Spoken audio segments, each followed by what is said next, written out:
पिछले एक साल में यहाँ यूपी में 65,000 से ज्यादा हमारी माताओं बहनों पर अत्याचार के केस दर्ज किए गए। बताइए साथियों, क्या यही है डेवलपमेंट का नाम?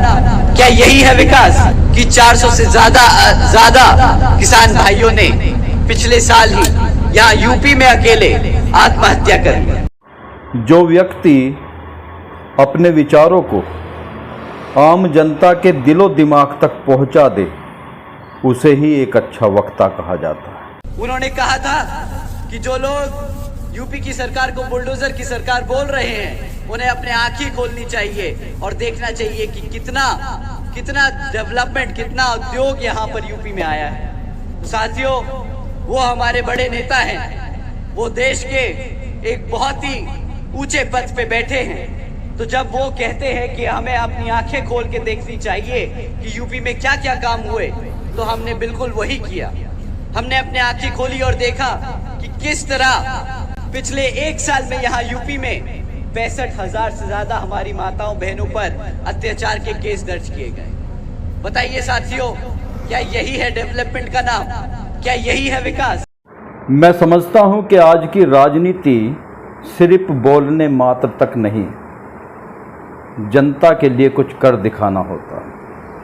जनता इतनी जागरूक है कि वो सभी नियमों से, सभी बातों से वाकिफ है और अपने हक अधिकारों के बारे में अच्छी तरह से जानती है। जो पहले झूठ बोलकर जुमले करार कर दिए जाते थे, आज का समय वो नहीं है। जो धरातल पर रहकर कार्य करेगा, जनता के बीच रहकर उनके विश्वास को जीतेगा, उनकी समस्याओं का समाधान करेगा, वो ही आज राजनीति में सफल हो पाएगा।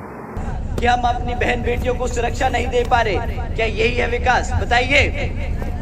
नहीं साथियों, बहन बेटियों को नहीं सुरक्षा दे पाए विकास के नाम पर।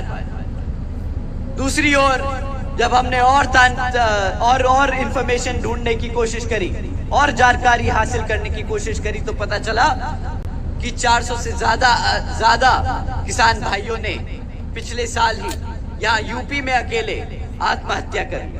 पिछले कुछ सालों से आकाश आनंद जी के विचार सुनने को मिले। जो उनके विचार हैं, उस विचारों से देखने में ये प्रतीत होता है कि वो अभी तक सही कदमों पर है। एक राजनेता को जनता तक अपने विचार पहुंचा देना सबसे बड़ा काम होता है। उन विचारों पर अमल कर अपने आप को साबित करना वो अगला कदम होता है। इसलिए जो प्राथमिकता आकाश आनंद जी की है, उनके बोलने की कला, उनकी बात रखने की कला, जनता तक अपने विचारों को पहुंचाने की कला, वो अपने आप में अभी तक अच्छी है। इनकी गलत नीतियों के चलते रहते हमारे किसान भाइयों ने आत्महत्या कर। यही है डेवलपमेंट का नाम? बताइए साथियों, क्या यही है डेवलपमेंट? साथियों, इनकी जो विफलताएं की लिस्ट है ना, वो बहुत लंबी है। चाहे वो क्राइम हो, चाहे वो लॉ एंड ऑर्डर हो, चाहे वो डेवलपमेंट हो, चाहे वो रोजगार हो, ये सरकार किसी भी मुद्दे पर आज आप लोगों के सामने, आपके बीच में आकर वोट नहीं मांग सकती। क्योंकि जब आप इनसे सवाल करोगे कि क्या मेरे बेटे को रोजगार मिला, क्या मेरी बेटी को शिक्षा मिली, क्या मेरे बड़े बुजुर्गों को सुरक्षा मिली, इनके पास हर चीज का सिर्फ एक ही जवाब होगा, नहीं भाई, नहीं हम दे पाए, नहीं दे पाए हम रोजगार, नहीं दे पाए हम सुरक्षा, नहीं दे पाए हम यहाँ पर सेफ्टी और सिक्योरिटी। साथ आकाश आनंद जी के अभी तक के भाषणों में बेरोजगारी की समस्या, युवाओं की समस्या, आम जनता की समस्या, महिलाओं की समस्या, किसानों की समस्या और देश की सारी समस्याओं से रिलेटिव उनके भाषण होते हैं, उनके विचार होते हैं। आकाश आनंद जी ने अभी तक अन्य पार्टी के बड़े नेताओं की तरह जैसे एक दूसरे पर तंज कसने का काम करते हैं, एक दूसरे को नीचा दिखाने का काम करते हैं, एक दूसरे पर झूठ बोलना, जुमलेबाजी करने का काम करते हैं, अभी तक आकाश आनंद जी के भाषणों में इस तरह की नीति नज़र नहीं आती। आकाश आनंद जी की साफ नीति है, वो जनता के और आम जनता में युवाओं के साथ उनका अच्छा खासा तालमेल है। वो युवाओं की चिंता करते हैं, उनके भविष्य की चिंता करते हैं, उनके रोजगार की चिंता करते हैं, उनके आगे बढ़ने की चिंता करते हैं, इस देश की चिंता करते हैं, देश को डेवलप करने की चिंता करते हैं। झूठ बोलना, धोखा देना या गुमराह करने का काम अभी तक आकाश आनंद जी के भाषणों में नहीं है।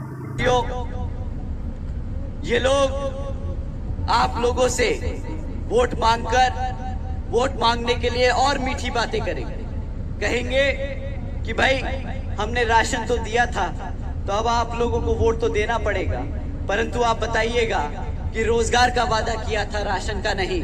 इसलिए जब रोजगार आएगा तब आप लोग हमारे बीच में आना। जब तक रोजगार नहीं है तब तक आप लोगों की शक्ल देखने की हमें जरूरत नहीं है। साथियों, भाजपा की तरह समाजवादी पार्टी के लोग भी आप लोगों के बीच में आकर वोट मांगने का काम करेंगे, परंतु यहाँ पर बैठे हमारे सभी भाई बहन जानते हैं कि 2022 में जिस समाज ने इनको एक तरफा वोट डाला था, आज जब उस समाज पर अत्याचार होता है तो इस समाजवादी पार्टी के किसी भी नेता से एक बार भी उस समाज के लिए एक बार भी कोई चू नहीं निकलती कि उसके लिए हकों की लड़ाई लड़ सके। बताइए साथियों, मैं गलत बोल रहा हूं कि नहीं? सही? साथियों, ये हमारे समाज को बचा तो नहीं सके, परंतु जब रिजर्वेशन एंड प्रमोशन का बिल राज्यसभा में रखा जाता है तो ये सबसे पहले आगे बढ़कर वो बिल फाड़ने का काम करते हैं, उसका विरोध करते हैं। बहुजन समाज पार्टी की सुप्रीमो आदरणीय बहन कुमारी मायावती जी ने आकाश आनंद जी को सभी पदों से मुक्त कर दिया था। बहन जी ने कहा था कि आकाश आनंद अभी अपरिपक्व है, पर कहीं न कहीं बहुजन समाज पार्टी के समर्थक आकाश आनंद जी को काफ़ी नज़दीक से जानने की कोशिश कर रहे थे। आकाश आनंद लगातार जनता की हक अधिकारों की लड़ाई लड़ते हुए नजर आ रहे हैं। वो लगातार उनके वक्तव्य में इस देश के युवाओं के और आम जनता के हक अधिकार की लड़ाई लड़ने की साफ उनके वक्तव्य में नजर आता था। और यही कारण था कि बहुजन समाज पार्टी के कार्यकर्ताओं ने आकाश आनंद जी को पुनः बहुत जल्दी पार्टी में बहन जी से आग्रह कर उन्हें रिपीट करा दिया था।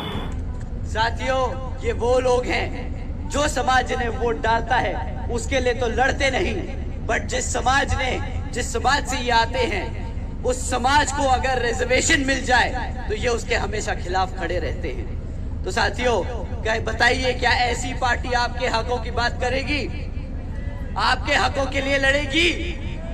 तो क्या उस पार्टी को आपका वोट बनता है कि नहीं?